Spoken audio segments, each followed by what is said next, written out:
Sabe aquele mistério financeiro que parece assombrar um monte de gente?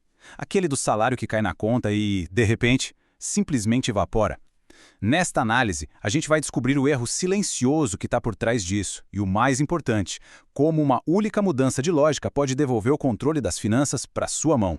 Pois é, essa sensação é muito, mas muito familiar para um bocado de gente. Aquele alívio do dia do pagamento que, em questão de dias, já vira preocupação.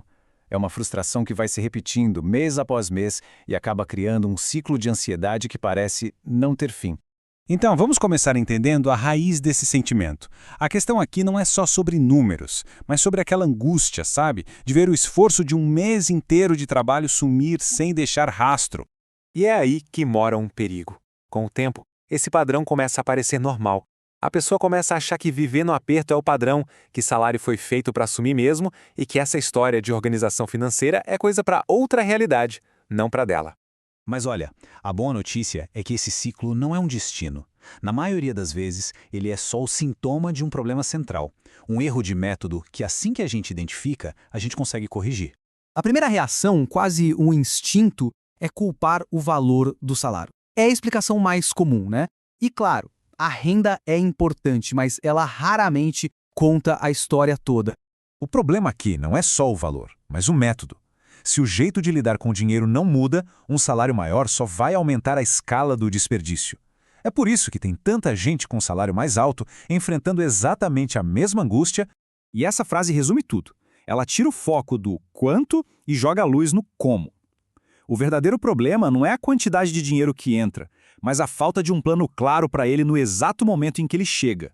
Então, vamos à revelação desta análise.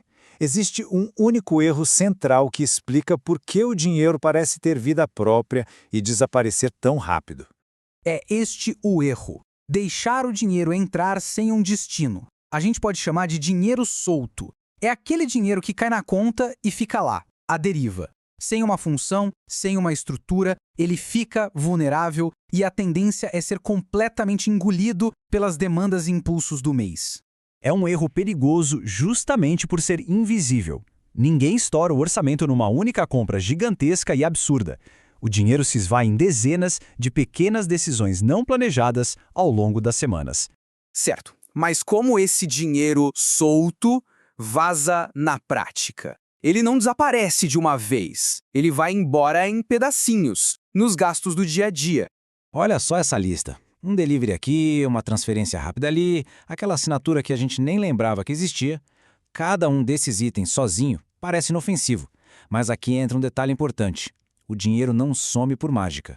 O problema não é o gasto individual, mas a soma de todos eles, sem nenhum controle, que vai corroendo o orçamento inteiro. E isso aqui ilustra, de um jeito brilhante, a mudança de mentalidade necessária.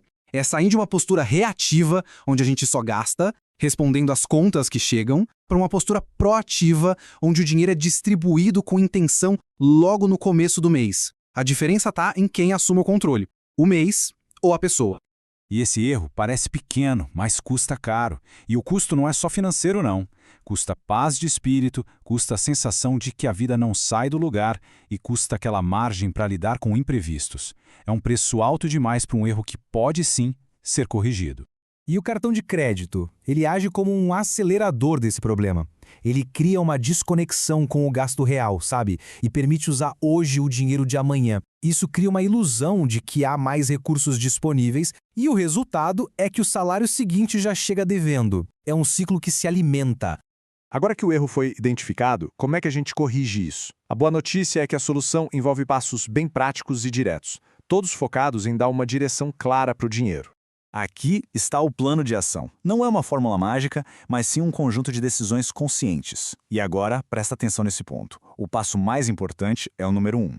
Dar uma função ao salário no dia em que ele entra. Essa única ação já impede que ele se torne dinheiro solto e prepara o terreno para todo o resto. E isso é fundamental. O primeiro resultado de organizar as finanças não é a riqueza da noite para o dia, é a clareza. Entender para onde o dinheiro está indo por si só já cria uma pequena margem financeira, um respiro que faz toda a diferença. No fundo, a solução vai além de planilhas e aplicativos. Trata-se de uma mudança fundamental na forma de enxergar e de interagir com o próprio dinheiro. Quem vive reagindo às contas, aos impulsos, às urgências, nunca constrói segurança. O verdadeiro controle nasce da capacidade de parar de reagir e começar a agir com um plano que foi feito antes. Então, o ponto crucial é este. Ao atribuir um trabalho a cada real do salário, a dinâmica se inverte. Como diz a frase, a lógica muda. O dinheiro para de apenas passar pela conta e começa a obedecer a uma estrutura. Ele deixa de ser um fluxo descontrolado para se tornar uma ferramenta. E isso muda completamente o mês. E esta é a reflexão final. A diferença entre sentir que o dinheiro só passa e aos poucos retomar o controle está na resposta a esta pergunta. O dinheiro está só de passagem ou ele está seguindo um plano? A decisão de dar uma direção a ele é o primeiro e, com certeza, o mais poderoso passo.